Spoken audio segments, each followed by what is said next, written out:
अच्छा सर, जब मैं इस पॉडकास्ट में ना ये कोशिश करता हूँ कि इस पॉडकास्ट में ज़्यादातर वो लोग आए जिन्होंने इस इंडस्ट्री को जिया हो। राइट। तो मैं थोड़ी सी स्टडी करता हूँ लोगों की, तो आपके बारे में जब स्टडी कर रहा था तो मुझे पता चला कि आप अपनी प्रेजेंटेशंस के दौरान कुछ कहानियाँ सुनाते हैं, अपने संघर्ष की कहानियाँ सुनाते हैं और बड़े अच्छे रोमांचक अंदाज में आप बताते हैं। तो मैं चाहूँगा ऐसी कोई कहानी जो आपको याद हो, जो आप दिल से बताना सुनाना चाहते हो दर्शकों को। बिल्कुल ज़रूर। प्लीज़। देखिए, मैं आपको बताऊं कि नेटवर्क इंडस्ट्री जो है ना, ये इंडस्ट्री है जो बहुत कुछ सिखाती है। यानी मैं बड़े दावे से कह सकता हूं, उसको आप अदरवाइज नहीं लीजिएगा। जो स्कूल कॉलेज आप पढ़ते हैं ना, उसमें तो बहुत कुछ सीखते ही हैं, लेकिन वो सब चीज़ जो नहीं सिखा पाती वो आपको सिखाती है network marketing industry. Network marketing industry में हमने जो पढ़ा है, जो देखा है, उसको प्रैक्टिकली करने का टाइम होता है। तो जब हम प्रैक्टिकली करते हैं तो उसमें ज़्यादा सीख पाते हैं। और हम किसी भी बाहर की दुनिया में किसी नौकरी को करें, किसी ट्रेडिशनल बिजनेस को चलाएं, कुछ भी करें, उसमें रिजेक्शंस आते हैं, उसमें असफलताएं मिलती हैं, उसमें कुछ ना कुछ चले जाते हैं। लेकिन बाहर की दुनिया में हमने देखते हैं कि लोगों का टेम्परामेंट बहुत जो है ना कम है, बहुत जल्दी वो अपना टेम्पर लूज़ कर जाते हैं, पेशेंस कम कर जाते हैं, हार मान लेते हैं। ये इंडस्ट्री आपको सिखाती है कि आपको संघर्ष में जीतना कैसे है। जब मैंने इसको बिज़नेस को शुरू किया था तो मेरी स्थिति ये थी कि हमारे पास हमारे ट्रेडिशनल बिजनेस में कर्ज था, हमें कर्ज उतारना था, अपनी फैमिली के लिए बेटर लाइफ चाहिए थी। और उसके लिए मेरे वाइफ जो है, मैं आपको बता दूं कि वो मॉडल रही है दिल्ली में, बहुत ही खूबसूरत और बढ़िया वाइफ है। हर किसी को लगता भी अपनी वाइफ सुंदर है।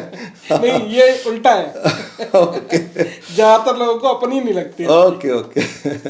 तो मैंने उनको बताया कि हम इसको करने वाले हैं, तो वो इसके लिए बहुत ज़्यादा सहमत नहीं थी। तो एक छोटा सा इंसिडेंट मुझे याद आता है कि कैसी कैसी घटनाएं है ना घटी हमारे जीवन में। तो हमारे एक खास दोस्त थे, तो मैंने उनको बोला कि यार ये हमने काम शुरू किया है। तो वो बहुत भोले और अच्छे इंसान थे, वो हमारे मित्र भी हैं, तो किसी भी काम में मेरी हर बात में राजी हो जाते थे। तो मैंने उनको बोला इसको करना है, तो बोले ठीक है हम स्टार्ट करते हैं। मैंने कहा नहीं, इसके लिए आप अपनी वाइफ से भी बात करना है आपकी। तो देखिए, नेटवर्क मार्केटिंग जो बिज़नेस है ना, फैमिली बिजनेस है। जब भी आप फैमिली के साथ करते हैं और फैमिली इन्वॉल्व होती है ना, तो ये बिज़नेस बहुत आगे तक जाता है और आप बहुत इसको एक सच्चाई ईमानदारी से कर सकते हैं। लेकिन जब आप अपने घर में कम्युनिकेशन प्रॉपर नहीं रखते, कॉन्फिडेंस नहीं लेते, तो चीज़ें वो दिक्कत आती है। तो मैंने अपनी वाइफ को तैयार किया हुआ था, तो हम जो है ना निर्धारित समय पे उनके घर गए। तो मैंने उससे इतना ही कहा था अपने दोस्त से कि अपनी वाइफ को इसके बारे में बताना नहीं। जनरली इसलिए कहा जाता है बताना नहीं कि जो हमारा दोस्त है, नया है, उसे इस कॉन्सेप्ट के बारे में ज़्यादा जानकारी नहीं है, तो आधी अधूरी जानकारी देगा तो शायद बात बिगड़ सकती है। तो मैं जब जा ही रहा हूँ तो पूरी जानकारी सही ढंग से दूंगा जी।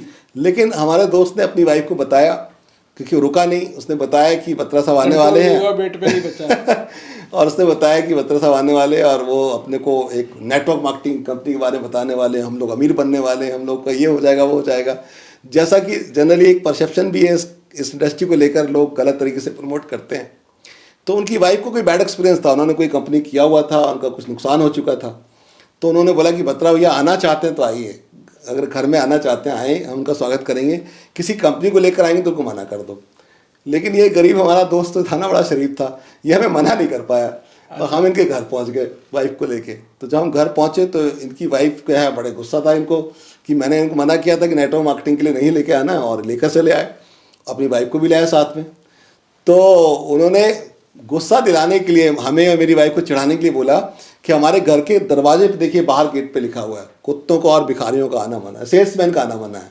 अच्छा। और फिर भी लोग आ जाते हैं। ये बात मेरी वाइफ को बहुत हर्ट की। उनको लगा कि यार मैं इतने अच्छे घर से आई हूँ, इतनी खूबसूरत दिखती हूँ, मैं मॉडलिंग भी करती थी, और ये मेरा पति मुझे किस मतलब कैसा मेरी बेइज्जती करा, कैसे काम में लिया है। तो उन्होंने मेरा हाथ पकड़ा और मुझे बाहर ले गई और बोला कि प्लीज़ मैं कुछ भी कर लूँगी, आप इस काम को बंद कर दीजिए, इसमें घर घर जाके बेइज्जत होना पड़ता है। तो आप समझिए कि ऐसी सिचुएशंस कई बार आ जाती हैं।